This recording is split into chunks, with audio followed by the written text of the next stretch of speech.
Hello, it's Chris from chrisbeatcancer.com, and you're listening to the companion audio for 20 questions for your oncologist. Now, the reason I created this is because I have talked to hundreds of cancer patients. Of course, I was a cancer patient myself in 2003 and 4, and I've talked to hundreds of cancer patients over the years, and one of the biggest problems they have is they just don't know the right questions to ask their oncologist. And there are so many critical questions and so much important information that you need to make an informed decision when you're going into cancer treatment or when you're trying to decide which avenues to take with cancer treatment. And frankly, doctors are busy and they're just not telling patients everything they really need to know.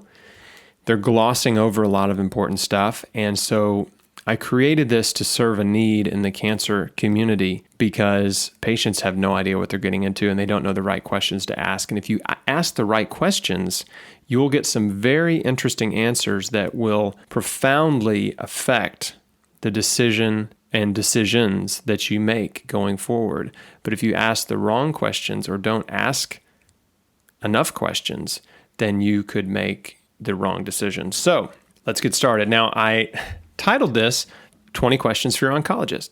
Had a nice ring to it. But in reality, it's more like 50 questions. So you may not use all 50 questions, but you're going to use a lot of them for sure. Pick and choose the ones that are most appropriate, but most of these, I would say, don't skip over these. Use them because they will help you if you put them to use. Okay, so the first question is, what's my diagnosis? You need to find that out. It's pretty important. What kind of cancer do you have? And by the way, it's a good idea to get a second and a third opinion to make sure that your diagnosis is correct, right? Don't just trust one doctor's opinion on your diagnosis. The only thing worse than being treated for cancer is being treated for cancer when you don't even have cancer. Next question is this a fast-growing cancer or a slow-growing cancer?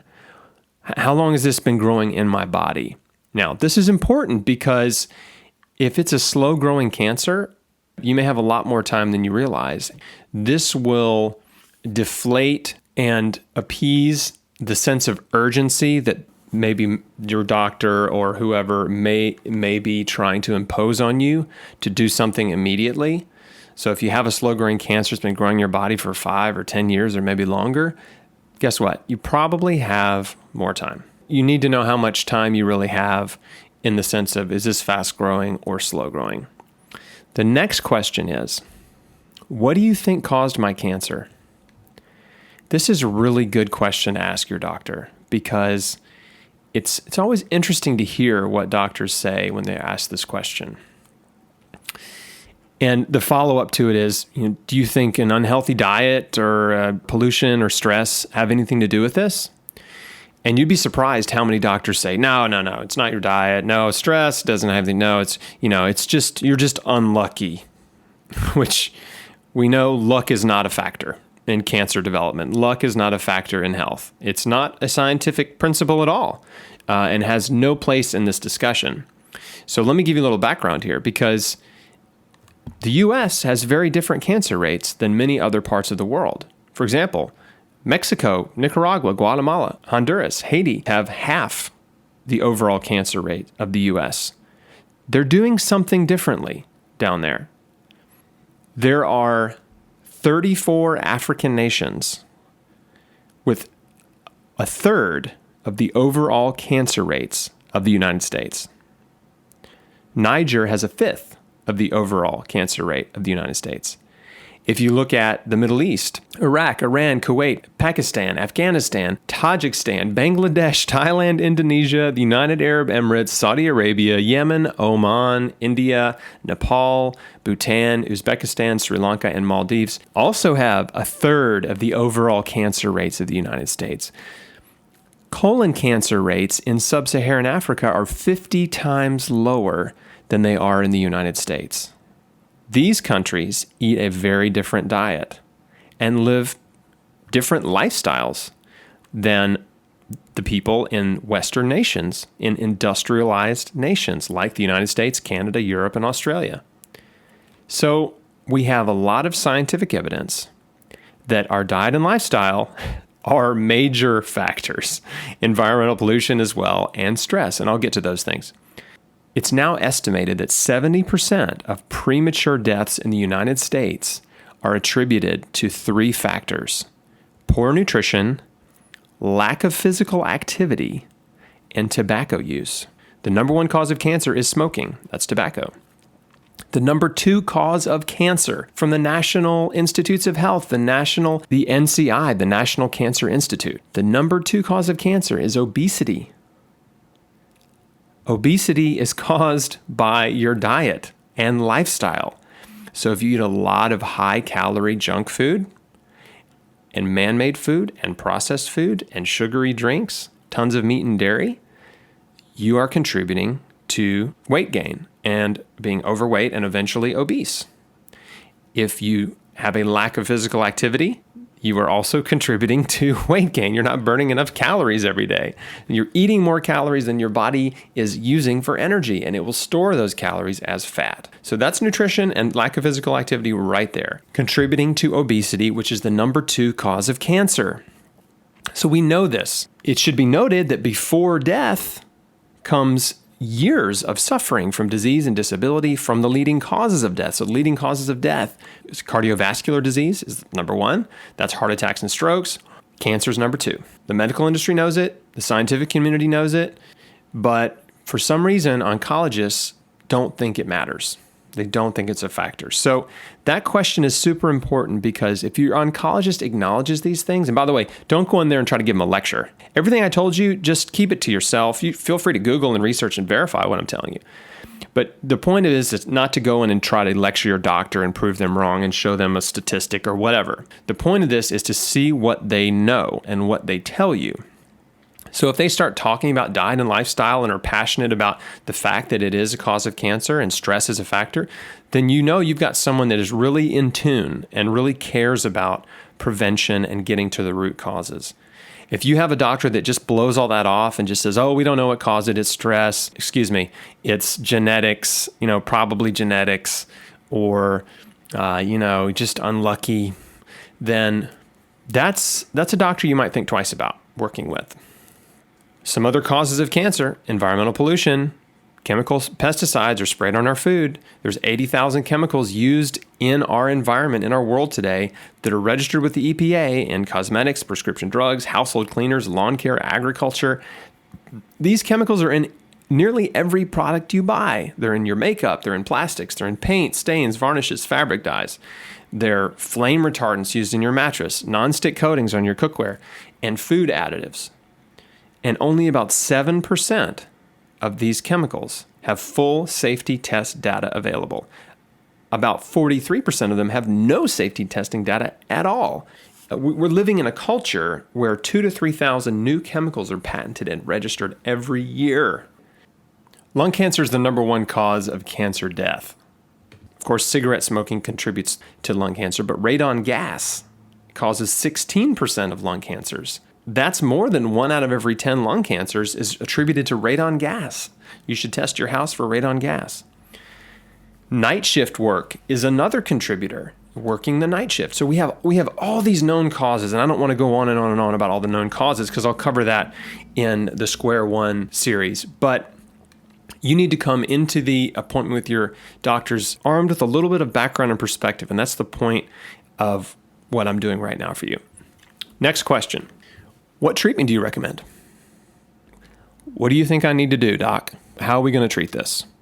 Very simple. And they're going to outline, we think you need surgery and chemotherapy, and then you need radiation.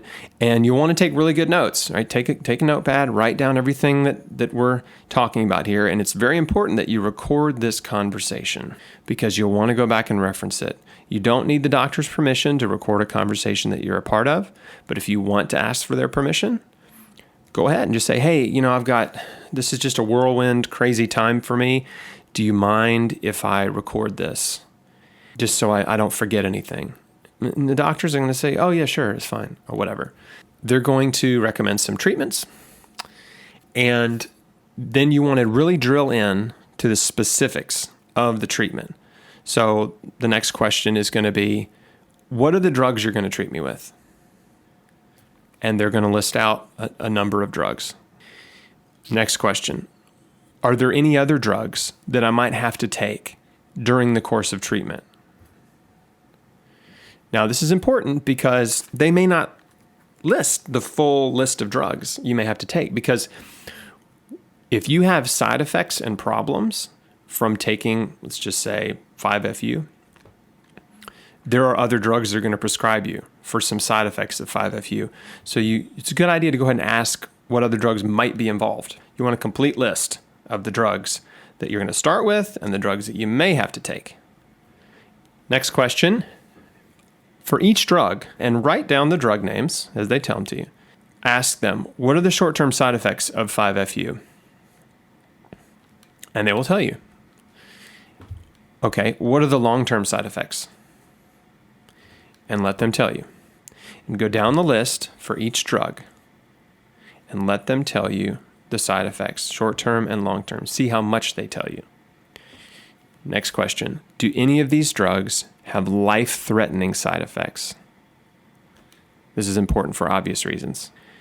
And what you need to know is chemotherapy drugs cause brain damage, heart damage, liver damage, lung damage, immune system damage, hearing loss, kidney and bladder damage, intestinal damage, internal bleeding, peripheral neuropathy. That's where you lose the feeling in your fingertips and toes, sometimes temporarily, sometimes permanently.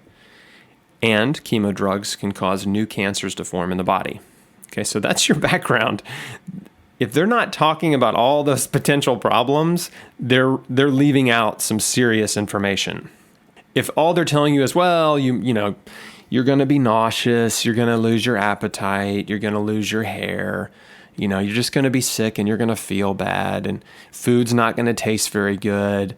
If that's all they're telling you, then they're leaving out the important stuff. They're telling you all the little kind of small side effects that everybody knows about, and they're not telling you the major head-to-toe damage the chemo drugs are going to cause in your body.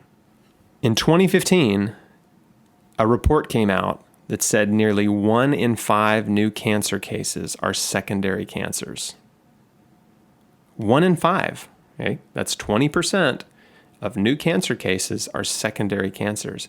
That means cancer patients are developing new types of cancer in different parts of their body caused by treatment, either caused by chemo drugs or radiation treatments.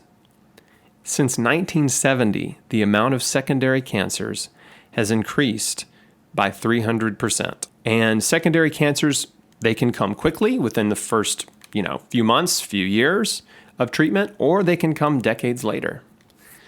So it's important that you know that, and your doctor should acknowledge that when you talk about this. Next question. How old are the drugs you're recommending? Now, you would think that the older the drug, the better, because it's been well tested. But if you think about it a different way, and by the way, that's the way the oncologists try to brag on these drugs. Oh, we've been using these drugs for decades, blah, blah, blah.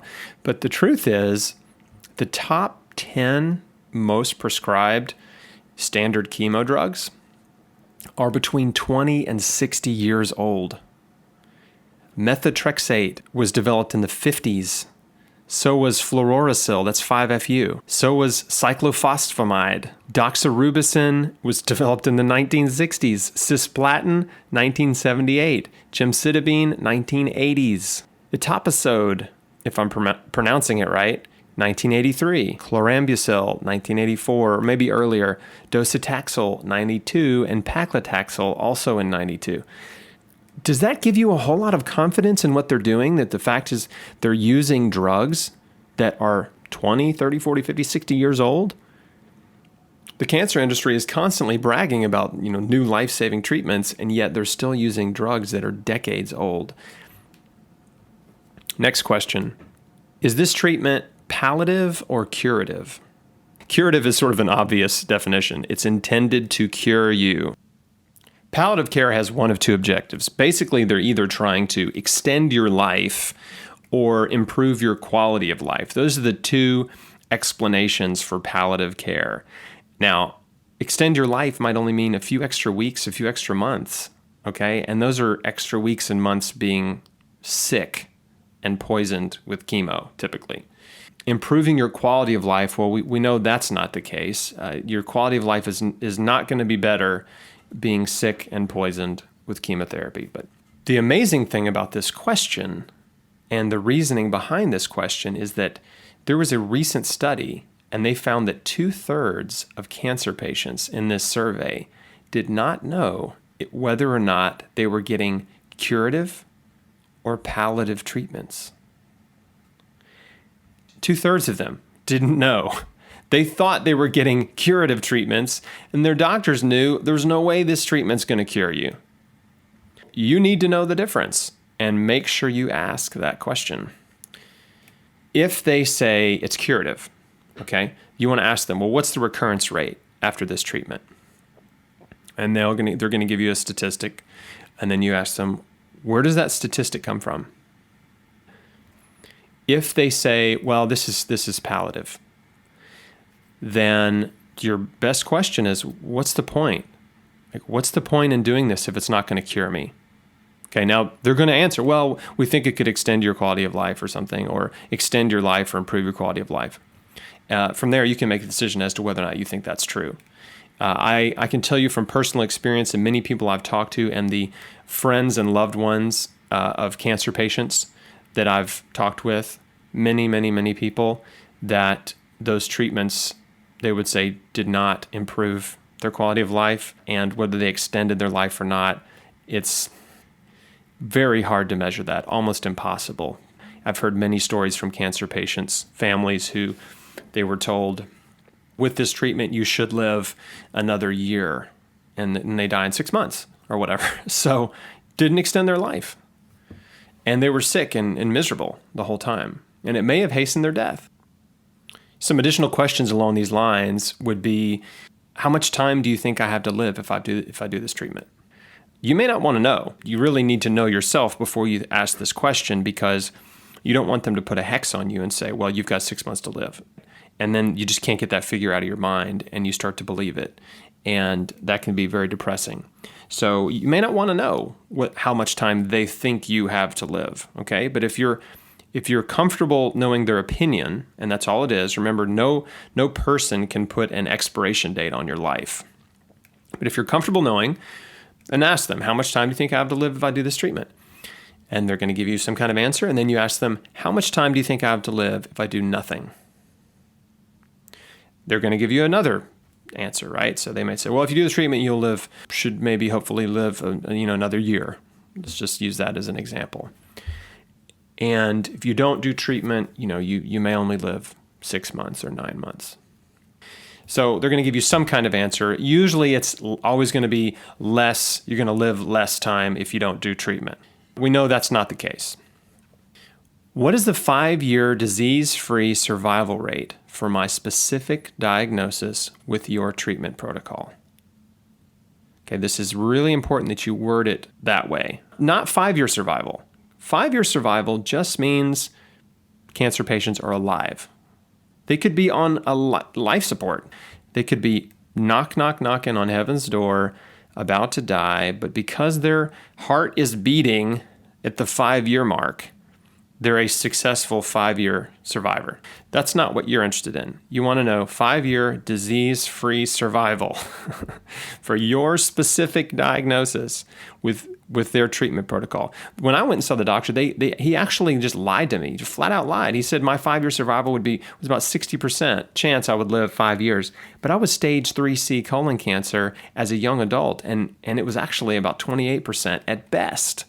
And he quoted a very inflated statistic to me. I'm assuming because he wanted to give me hope or whatever, but even 60% wasn't good enough for me.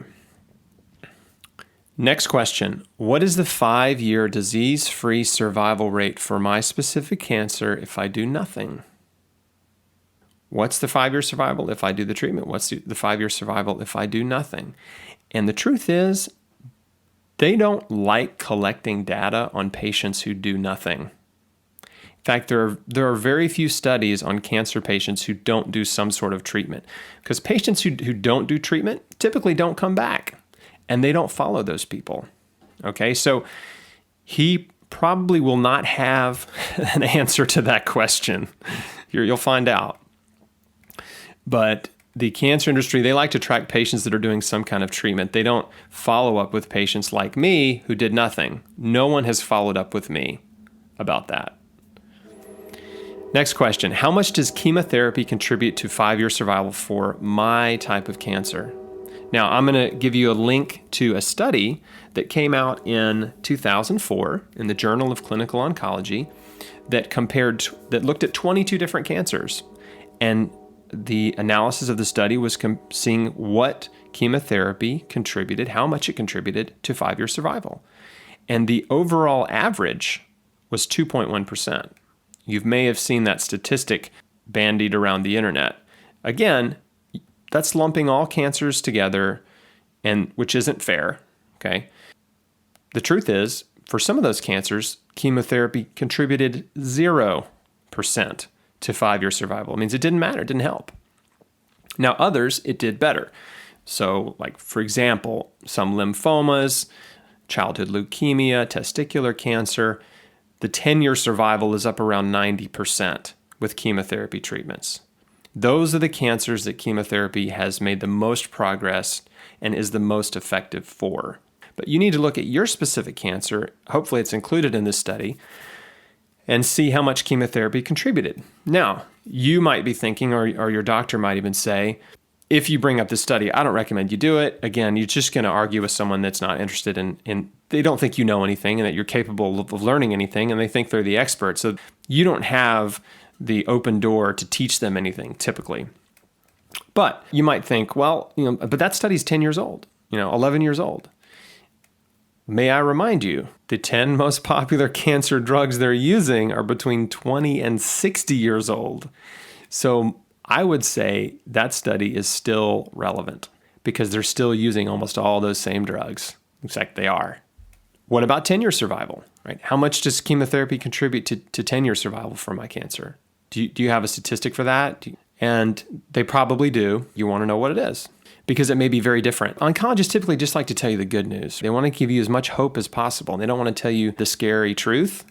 And the scary truth is really what you need to know because you'll make a better decision when you're faced with scary truth versus optimistic lies. They may say something like, well, 5-year survival is around 80% for your type of cancer. Okay, well, what about 10-year survival, disease-free survival? Oh, well, that's like 20%, or something. So you need to know, you project out a little further in time with this. Next question. Are there any studies comparing this treatment protocol to patients who did nothing? Now, I touched on this earlier, but just go ahead and ask the question. Are there any studies comparing this to patients who did nothing? And there aren't. Your doctor is not going to have a study. If he does, I'd be shocked. Very unlikely he will know of a study. And if he does, ask to see it. Okay? So if your doctor mentions a study or any study in the course of this conversation, oh yeah, well, there's a study, blah, blah, blah. Great. Do you have it? Can I see it? Can I read it? It's not inappropriate to ask for a copy of the study and the information that they are referencing. Because again, this is life or death decision stuff. Okay, now this next question, and I hope you ask it. I certainly would love to ask this if I'd thought of it with my oncologist. And the question is, what if the treatment doesn't work? Can I get a refund? And your oncologist will probably laugh. And of course the answer is no. But it'll be interesting to see what else they say. And by the way, when you ask these questions, ask the question and then be quiet and let them talk for as long as they're going to talk until they run out of things to say.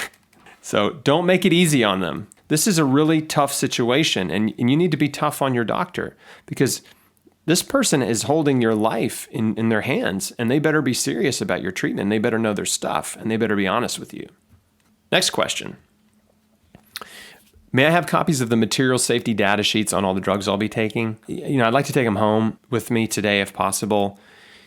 The material safety data sheet is the insert. It's the drug insert, right, that the pharmaceutical company has to provide with the drug to doctors that lists all of the known side effects and damages to your body and counter indications with other drugs and things like that.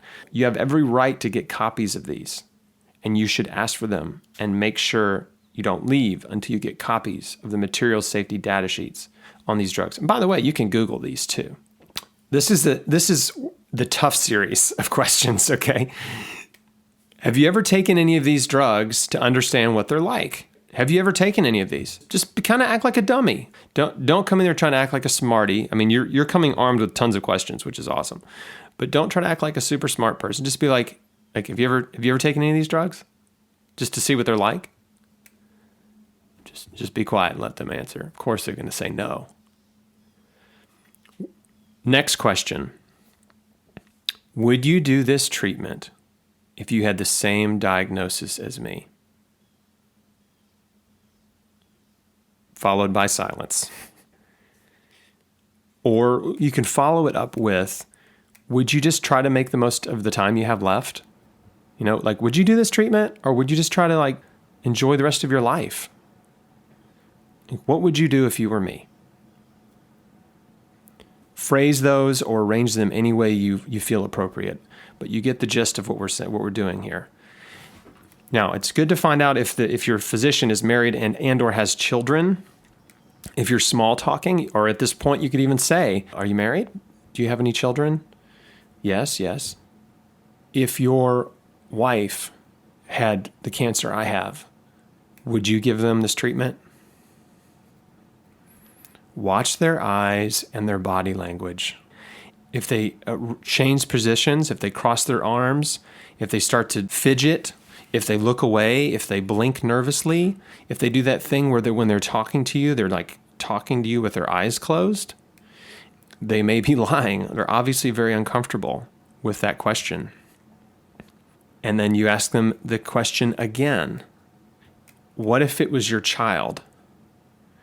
Would you give him this treatment? And just wait, let them answer. Don't say anything else. Don't break the tension.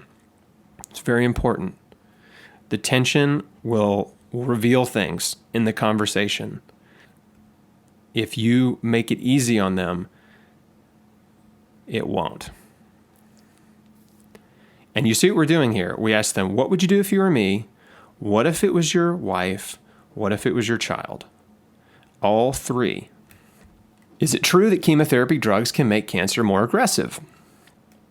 The truth is yes, it absolutely can and often does. Okay, that's the truth.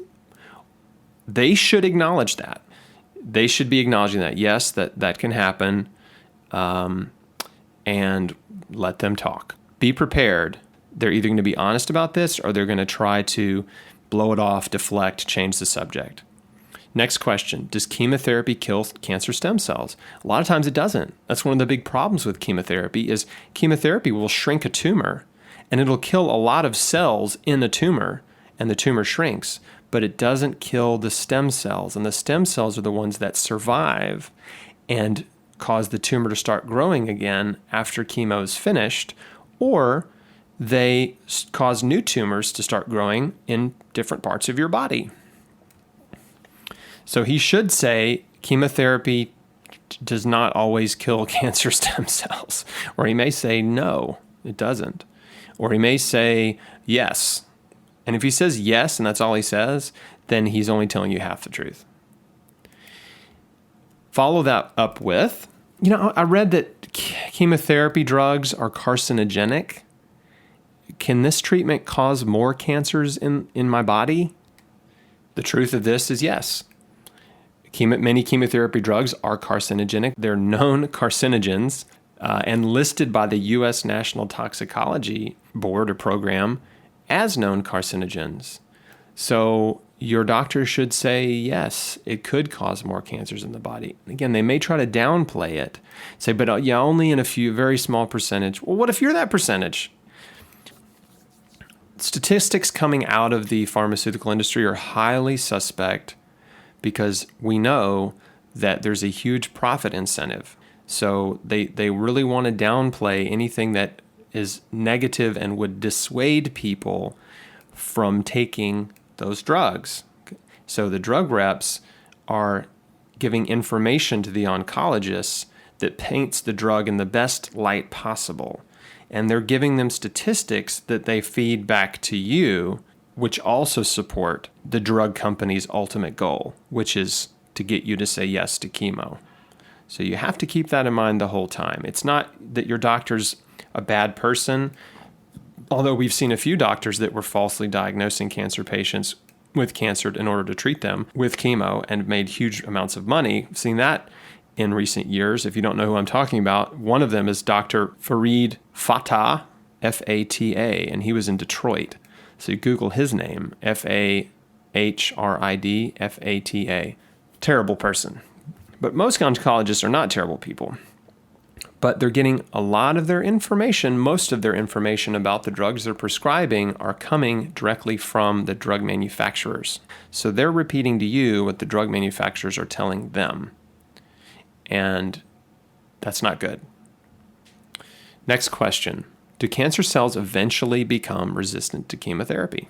The answer is yeah. A lot of cancer cells, cancer stem cells, become resistant.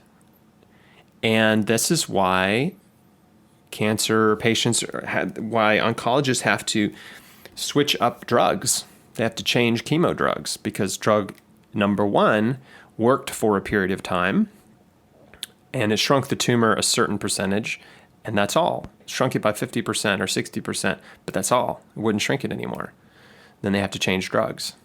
Or shrunk the tumor 100%. Then the tumor comes back, they try the drug again, didn't work at all the second time. So then they have to switch drugs. So they should be honest with you and explain this to you. Next question. What other options are available besides standard treatment? Okay, what other options do I have, doc? Besides, what if I don't want to do chemo? And see what they say. Now, when I asked my doctor this, I asked him, are there any alternative therapies available? This was in January 2004. And he became very arrogant, condescending, and really just used fear to intimidate me and said, if you don't do chemotherapy, you're insane. So be prepared. And by the time you get this far in the conversation, your doctor may be very irritated with you because you have just asked them more questions than any cancer patient has ever asked them in the history of their career.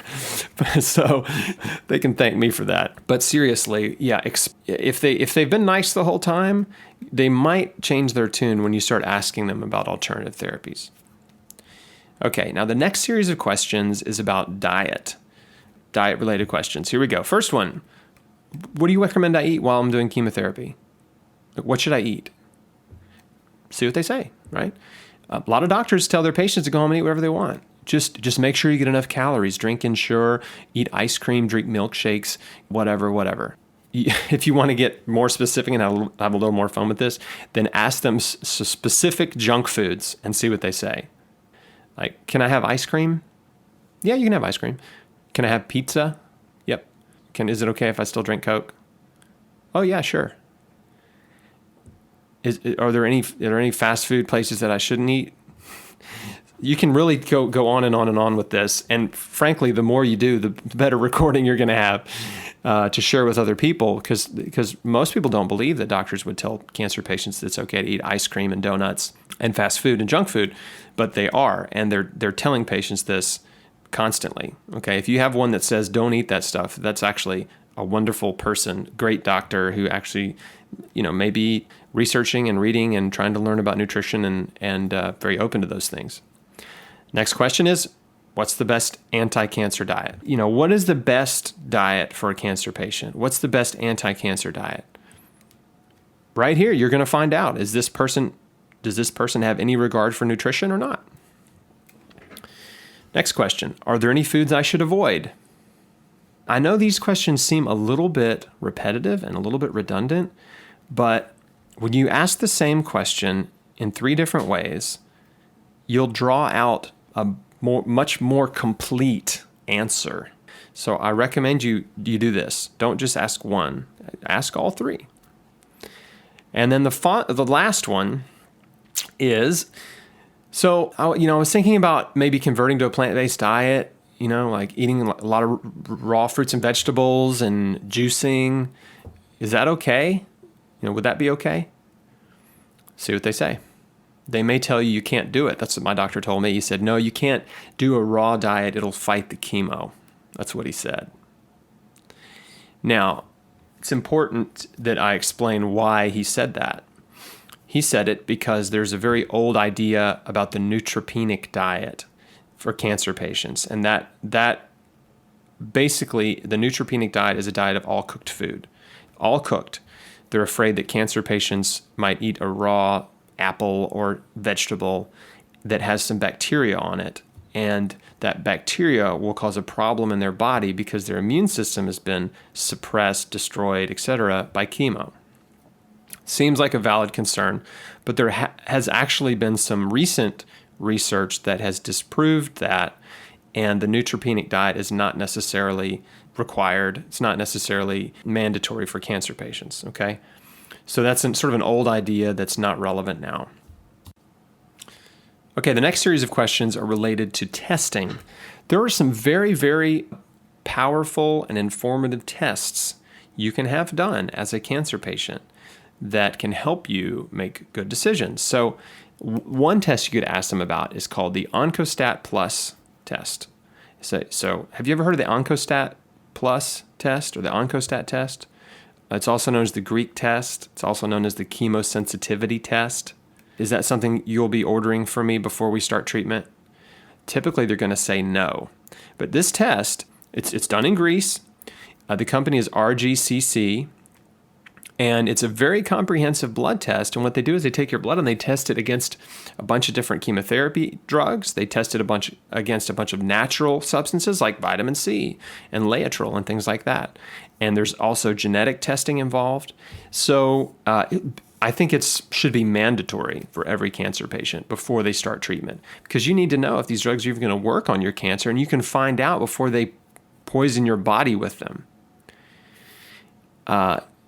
Another question to ask is, is there any genetic testing that you do to make sure that, I don't have a problem with these drugs, that my body can detoxify these drugs?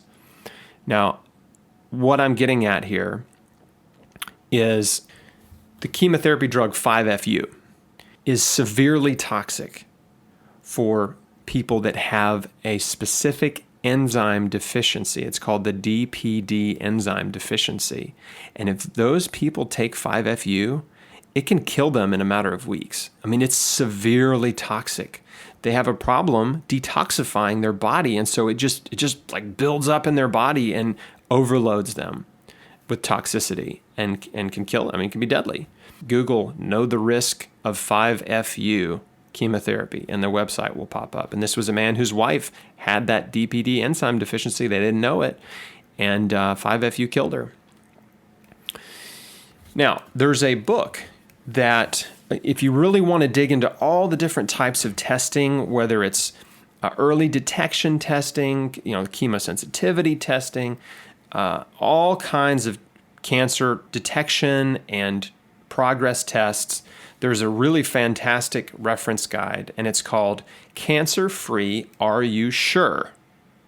And that's by Jenny, I believe her last name is pronounced Herbacek. She's an RN. And she gave me a copy of her book at a conference, just kind of slipped it into my hand.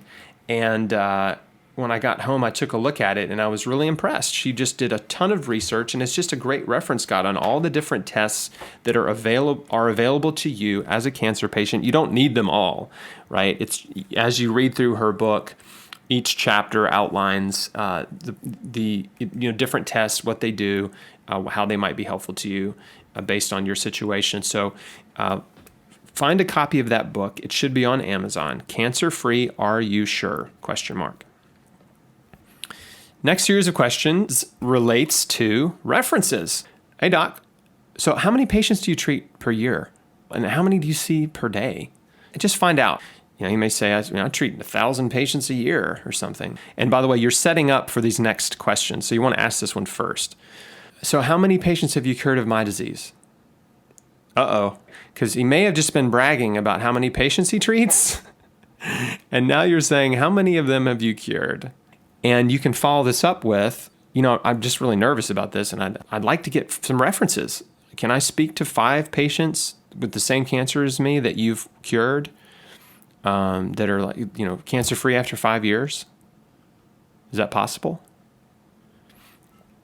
This is not an unreasonable request, okay? And if they balk at it, right?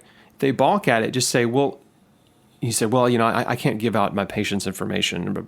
So, would you be willing to call them and ask them if they would be willing to talk to me? Because I know if I was a patient, if I was 5 years out and I was cancer-free and you had helped me get well, I would be happy to talk to anybody, and sing your praises. So I'm sure your patients would probably be willing to talk to me. Would you mind asking them? And frankly, do you have any that have been in remission for over 10 years? That's even better. I'd really love to speak to them if you have any. 5 years is okay, but if you have any that are 10 years out, that would be ideal. So ask for references, right? If you get your house painted or get some plumbing done or your roof put on, if you're smart, you're going to get some references before these people start tearing up your house. And you should get some references on this doctor. And by the way, it needs to be successful patient references, not some other doctor or some other patient saying, oh, he's wonderful. Oh, she's wonderful. I love my doctor so much. And they still have cancer. Like, what does that even mean? You can have the nicest doctor in the world, but if they don't cure you, why would you want to work with them? When you're dealing with a life and death disease, you need someone that's getting results. And that means curing patients. Next series of questions. Talk about money. Talk about money. Be bold. These are tough. Some of you will not ask these questions because you're too timid, and that's okay. It's okay. But I know some of you will, and I'm really excited for those of you out there that have the chutzpah to ask these questions. So first question is the setup. What is the total cost of the treatment you're recommending? How much is this going to cost? And they may say, oh, well, it depends on your insurance, and it's sort of a deflection. Say, well, no, I know, right? I know my insurance will cover some of it, and I'll have to pay for some of it. But what's the total cost going to be, regardless of how much I have to pay or the insurance pays? They should have a pretty good idea, and if they act like they have no idea, I think they're being deceptive. They're not being forthcoming with you. They know. They know how much they're billing for what they do. Okay, next question is the real tough one. If you get an answer, well, this treatment will probably cost, $100,000 or $300,000 or $1 million, whatever they say. How much of that is your profit? I'm just curious to know. I'm just curious to know how much money you're making off me as a patient. Just say it and be quiet. This is, again, the tension. Let the tension take over. Next question. So I read somewhere that private practice oncologists buy chemo drugs at wholesale and bill the patients or the insurance company at a marked up price, and they make a profit on that. Is that true? It is true. It's true. If you're dealing with a private practice oncologist, it's estimated that up to 60% of their income comes from the profit on chemo drugs, which is a lot. And if 60% of their income is coming from chemo, guess what? They're going to want you to do chemo. That's what's paying the house note, the private school tuitions, the car notes, the lake house mortgage, all that good stuff. They need you to do chemo. That's how they make most of their money. Now, if they work for a big group or a hospital, or if you're in Canada or Europe and you have nationalized healthcare, it may not be the case. They may just be salary or be compensated per patient or something different. But hey, it's good to ask. Okay. And then you kind of follow up with, so is it true that you make a profit on the chemotherapy drugs you prescribe? So this is sort of an either or situation. Do you make a profit on the chemo drugs? And do some of the drugs have a higher profit margin than others? And does that fluctuate like month to month? Do the drug companies run specials? All of that's true. They do make a profit on the chemotherapy drugs, like I explained, if they're private practice oncologists typically. And chemotherapy drugs do have different profit margins, and the profit margins vary, and drug companies run promotions to get some drugs prescribed more than others. These are tough questions. You should ask your oncologist. Final questions. Okay, I've got a lot to think about, right? This is a lot to process. And thank you for your time, for taking the time, to answer all my questions. If I decide to undergo treatment, can I call you after hours with questions? I mean, will you give me your cell phone number? Just ask them if they will. If they won't, then it's like, well, gosh, okay. Next question. I would like to take some time to change my life. Would that be possible? I mean, how much time do I have to do this before I start treatment? I just need to change a lot of things in my life before I start. So, how much time do I have? How much time do I have to think about all this and make my decision? And what you may be surprised to find out is they may be saying, look, you need to start this week or next week. And when you ask that question that way, they may say, well, we could push it back a month or 2 months or 3 months or 6 months. Okay. And it'll help you a lot.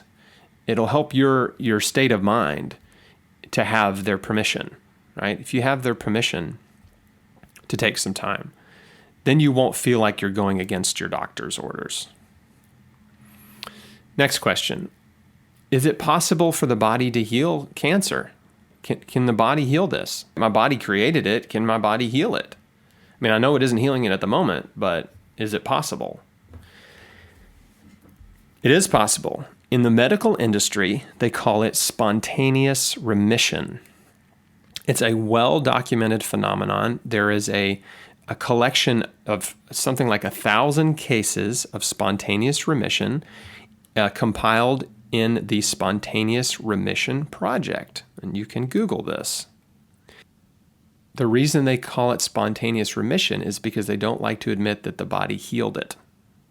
Okay, they don't like the word healing. When someone has cancer and then they come back and the cancer's gone and the doctors didn't treat them, they don't know what to call it. Then they don't want to call it healing, so they came up with this term, spontaneous remission. So it's well documented. It's a common phenomenon.